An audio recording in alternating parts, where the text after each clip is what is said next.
ನಮಸ್ಕಾರ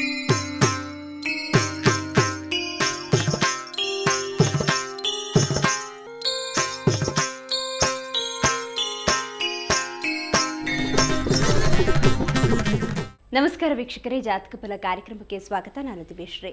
ನಿಮ್ಮ ಸಮಸ್ಯೆಗಳಿಗೆ ಸೂಕ್ತ ಪರಿಹಾರ, ದ್ವಾದಶ ರಾಶಿಗಳ ಫಲಾಫಲ ಹಾಗೂ ದಿನ ವಿಶೇಷತೆಯನ್ನು ತಿಳಿಸಿಕೊಡುವ ಕಾರ್ಯಕ್ರಮವೇ ಜಾತಕ ಫಲ ಕಾರ್ಯಕ್ರಮ.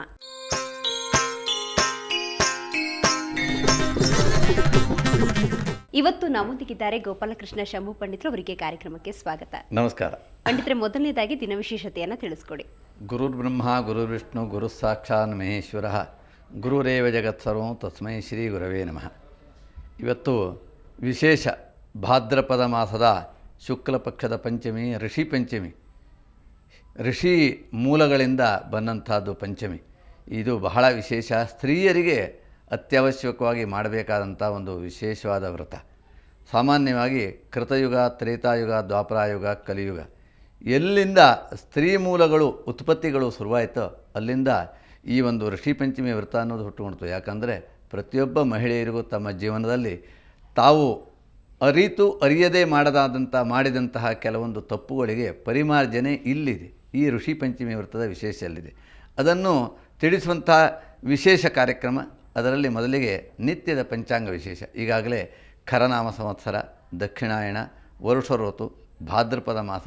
ಇವತ್ತಿನ ಮಿತಿ 5ನೇ ದಿವಸ, ಪಂಚಮಿ ಅಂತ ಹೇಳ್ತೇವೆ. ವಾರ ಇವತ್ತು ಶುಕ್ರವಾರ. ಇವತ್ತಿನಿಂದ ಈ ಒಂದು ಹುಬ್ಬ ನಕ್ಷತ್ರ 2 ದಿವಸ ಆಯಿತು. ಹುಬ್ಬ ನಕ್ಷತ್ರ ಬಂದು ಇವತ್ತು ಮಹಾನಕ್ಷತ್ರ ಹುಬ್ಬ ನಕ್ಷತ್ರ, ನಿತ್ಯ ನಕ್ಷತ್ರ ಸ್ವಾತಿ ನಕ್ಷತ್ರ. ಇವತ್ತು ಬ್ರಹ್ಮನಾಮ ಯೋಗ, ಬಾಲವಾಕರಣ. ಇದಿಷ್ಟು ದಿನ ಪಂಚಾಂಗ.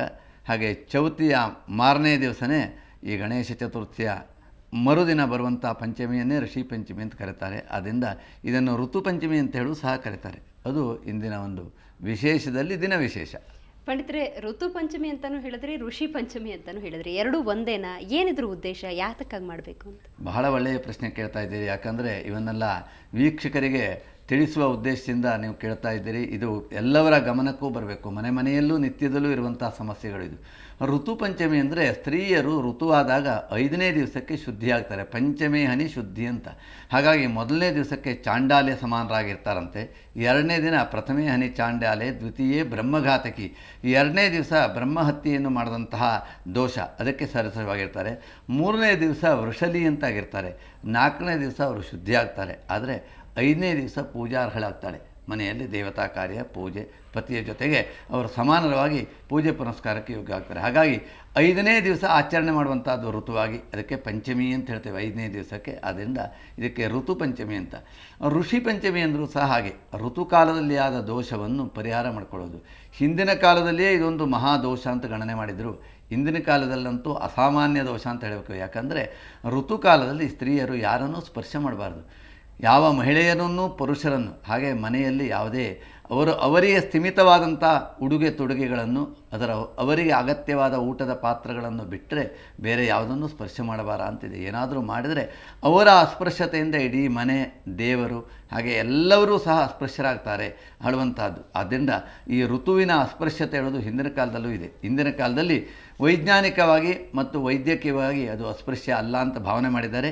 ಇನ್ನೊಂದು ಅನಿವಾರ್ಯತೆ ಅಂದರೆ ಇವತ್ತಿನ ಕಾಲದಲ್ಲಿ ಮನೆಯಲ್ಲಿ ಗಂಡ ಹೆಂಡರು ಇಬ್ಬರೇ ಇರೋದ್ರಿಂದ ಆ ಋತುಕಾಲದಲ್ಲಿ ಅವರಿಗೆ ಅಡುಗೆನೂ ಮಾಡಬೇಕಾಗತ್ತೆ, ಮನೆಯಲ್ಲಿ ಬೇಕಾದ್ದೆಲ್ಲ ತರಬೇಕಾಗತ್ತೆ, ಓಡಿಯಾಡಬೇಕಾಗತ್ತೆ. ಹಿಂದಿನ ಕಾಲದಲ್ಲಿ ಋತುಮತಿ ಆದರೆ ಅವರು ಪ್ರತ್ಯೇಕವಾದ ಸ್ಥಳದಲ್ಲೇ ಇರ್ತಿದ್ರು. ಯಾಕೆಂದರೆ ಈ ಅಸ್ಪೃಶ್ಯತೆಗಳಾಗಬಾರ್ದು ಅನ್ನೋದ್ರಿಂದ ಅವರು ಪ್ರತ್ಯೇಕವಾದ ಒಂದು ಕೊಠಡಿಯಲ್ಲಿ ಅವರು ಸಪ್ರೇಟಾಗಿ ಅವರ ವಸ್ತ್ರ ಬಟ್ಟೆಗಳನ್ನು, ಅವರ ಉಡುಗೆ ತೊಡುಗೆಗಳನ್ನು, ಓದುವಂಥವರಾದ ವಿದ್ಯಾರ್ಥಿಗಳಿಗೆ ಬೇಕಾಗುವ ವಸ್ತುವನ್ನು ಅಥವಾ ಅವರ ಹವ್ಯಾಸಕ್ಕೆ ಬೇಕಾಗುವಂಥ ಪುಸ್ತಕ ಓದುವುದು ಇತ್ಯಾದಿ ಆಟಗಳು ಏನಾದರೂ ಇಟ್ಟುಕೊಂಡು ಇರ್ತಿದ್ರು. ಈ ರೀತಿ ಹಿಂದಿನ ಕಾಲದಲ್ಲಿ ಇತ್ತು. ಇಂದಿನ ಕಾಲದಲ್ಲಿ ಇರುವುದೇ ಒಂದು ಕೊಠಡಿ, ಅದರೊಳಗೆ ಎಲ್ಲರೂ ಇರಬೇಕಾದ್ದು. ಆಗ ಬಹಳ ತೊಂದರೆ. ಆದರೆ ಇಂದಿನ ಕಾಲದಲ್ಲೂ ಸಹ ಹೆಂಗಸರಿಗೆ ದೋಷ ಅನ್ನೋದು ದೋಷ. ಹಿಂದಿನ ಕಾಲದಲ್ಲಿಯೂ ಋತು ದೋಷ ಅನ್ನೋದು ದೋಷ. ಇವತ್ತಿನ ಕಾಲದಲ್ಲಿ ಅದು ಮಹಾದೋಷ. ಆದ್ದರಿಂದ ಆ ಮಹಾದೋಷಗಳನ್ನು ಪರಿಮಾರ್ಜನೆ ಮಾಡಿಕೊಳ್ಳುವುದಕ್ಕೂ ಒಂದು ವ್ಯವಸ್ಥೆ ಅನ್ನೋದು ಧರ್ಮಶಾಸ್ತ್ರದಲ್ಲೇ ಇತ್ತು. ಇವತ್ತು ಮಾಡಿದಂಥ ವ್ಯವಸ್ಥೆ ಅಲ್ಲ ಇದು. ಈ ವ್ಯವಸ್ಥೆ ಹಿಂದಿನ ಕಾಲದಲ್ಲೂ ಇದೆ.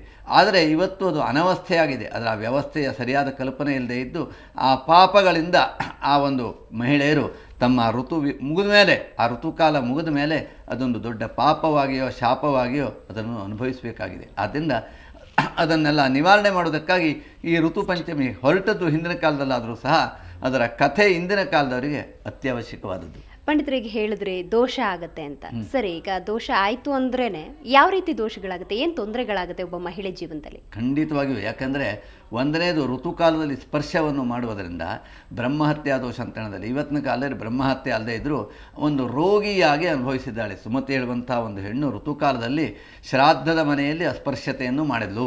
ಇದೊಂದು ಕಥೆಗಳೇ ಬರುತ್ತೆ, ಮುಂದೆ ಆ ಕಥೆಯನ್ನು ಹೇಳೋಣ. ಹಾಗಾಗಿ ಆ ಋತುಕಾಲದ ಸ್ಪರ್ಶತೆಯಿಂದ ಅವಳು ಏನಾಯಿತು ಅಂದರೆ ಮುಂದಿನ ಜನ್ಮದಲ್ಲಿ ಮನುಷ್ಯನಾಗಿ ಹುಟ್ಟಿ ಆ ವೈಧವ್ಯವನ್ನು ಅನುಭವಿಸಿ ಆ ವಿಧವೆಯಾದಾಗ ಅವಳ ಶರೀರ ಸಂಪೂರ್ಣ ಈ ಒಂದು ಕ್ರಿಮಿಗಳಿಂದ ಕೂಡಿ ಶರೀರದಲ್ಲಿ ತುಂಬ ರೋಗ ರುಜಿನಗಳು ಬಂತು ಅನ್ನೋದು ಒಂದು ಕಥೆ. ಎರಡನೇದು, ಋತುಕಾಲದಲ್ಲಿ ಎಲ್ಲ ಅಸ್ಪೃಶ್ಯತೆಯನ್ನು ಮಾಡಿದ್ರೆ ಅವರಿಗೆ ಸಂತಾನ ಹಾನಿಯಾಗತ್ತೆ, ಅಥವಾ ಹುಟ್ಟುವಂಥ ಮಕ್ಕಳು ಕುರುಡರಾಗ್ತಾರೆ, ಕಿವುಡರಾಗ್ತಾರೆ, ಮೂಕರಾಗ್ತಾರೆ, ವಂದ್ಯರಾಗ್ತಾರೆ, ನಿಂದ್ಯರಾಗ್ತಾರೆ, ಅಂಥ ದುಷ್ಟ ರಾಕ್ಷಸ ಸಮಾನವಾದಂಥ ಮಕ್ಕಳನ್ನು ಹುಟ್ಟುತ್ತಾರೆ ಅಂತ ಹೇಳ್ತೇವೆ. ಇನ್ನು ಋತುಕಾಲದಲ್ಲಿ ಪತಿ ಪತ್ನಿಯರು ಸೇರಿದ್ರೆ ಮಹಾರೋಗಗಳು ಬರ್ತದೆ. ಇವತ್ತಿನ ಕಾಲದಲ್ಲಿ ಎಷ್ಟೆಷ್ಟೋ ಗುಣ ಆಗದೇ ಇರುವಂಥ ಮಹಾರೋಗಗಳು ಬರುವುದಕ್ಕೆ, ಹಿಂದಿನ ಕಾಲದಲ್ಲಿ ಅದಕ್ಕೆ ಸಾಮಾನ್ಯವಾಗಿ ಕುಷ್ಠರೋಗ ಬರುವುದು ಈ ಋತುಕಾಲದ 4 ದಿವಸದ ಅವಧಿಯಲ್ಲಿ ಪತಿ ಪತ್ನಿಯರು ಸೇರಿದ್ರೆ ಅದು ಒಂದು ದೊಡ್ಡ ದೋಷ ಅಂತ. ಇನ್ನು ಅವರು ಸೇರಬೇಕು ಅಂತಿಲ್ಲ, ಅವರು ಒಂದೇ ಕಡೆಗೆ, ಇವತ್ತಿನ ಕಾಲದಲ್ಲಿ ಅನಿವಾರ್ಯತೆ, ಸ್ಥಳಾಭಾವ ಇರುತ್ತೆ, ಒಂದೇ ಕಾಲದಲ್ಲೇ ಒಂದೇ ನಿವೇಶನದಲ್ಲಿ ಉಳ್ಕೊಳ್ಬೇಕಾಗ್ತದೆ. ಹಾಗೂ ಸಹ ಗಂಡನನ್ನು ಸ್ಪರ್ಶ ಮಾಡೋದು, ಮಕ್ಕಳನ್ನು ಸ್ಪರ್ಶ ಮಾಡೋದು, ಹಿರಿಯ ಅತ್ತೆ ಮೈದಿನಾದಿಗಳನ್ನು ಸ್ಪರ್ಶ ಮಾಡೋದು, ಇದನ್ನು ಮಾಡೋದರಿಂದ ಅವರಿಗೆ ಮಹಾದೋಷ ಅಂತ ಹೇಳ್ತೇವೆ. ಮಹಾದೋಷ ಅಂತಂದರೆ ಜೀವನದಲ್ಲಿ ಆಗದೇ ಇರುವಂಥ ಎಲ್ಲ ಗಂಡಾಂತರಗಳು, ದಾರಿದ್ರ್ಯ ಬರ್ತದೆ, ದುಃಖಗಳು ಹಸ್ತದೆ, ರೋಗಗಳು ಬರ್ತದೆ, ಹೀಗೆ ಅನುಭವಿಸಲು ಅಸಾಧ್ಯವಾದಂಥ ಅನೇಕ ವೈಧವ್ಯಗಳು ಪ್ರಾಪ್ತವಾಗ್ತದೆ. ಹೀಗೆ ಅನೇಕ ದೋಷಗಳ ವಿವರವನ್ನು ಈ ಪುರಾಣಗಳಲ್ಲಿ ಹೇಳಿದ್ದಾರೆ. ಆದ್ದರಿಂದ ಈ ಋತುಕಾಲದಲ್ಲಿ ಆಗುವಂಥ ಅಸ್ಪೃಶ್ಯತ ದೋಷ ಆಗತ್ತೆ. ಆ ದೋಷಕ್ಕೆ ಪರಿಮಾರ್ಜನೆಯನ್ನು ಸಹ ಋಷಿ ಮುನಿಗಳು ನಮಗೆ ತಿಳಿಸ್ಕೊಟ್ಟಿದ್ದಾರೆ. ಧನ್ಯವಾದ ಪಂಡಿತರೆ. ಋಷಿ ಪಂಚಮಿ ಅಂದ್ರೇನು, ಅದರ ಉದ್ದೇಶ ಏನು ಅಂತ ತಿಳ್ಕೊಂಡ್ರೆ ಈಗ ಒಂದು ಬ್ರೇಕ್ ನಂತರ ಜಾತಕ ಫಲ ಕಾರ್ಯಕ್ರಮ ಮುಂದುವರಿಯುತ್ತೆ.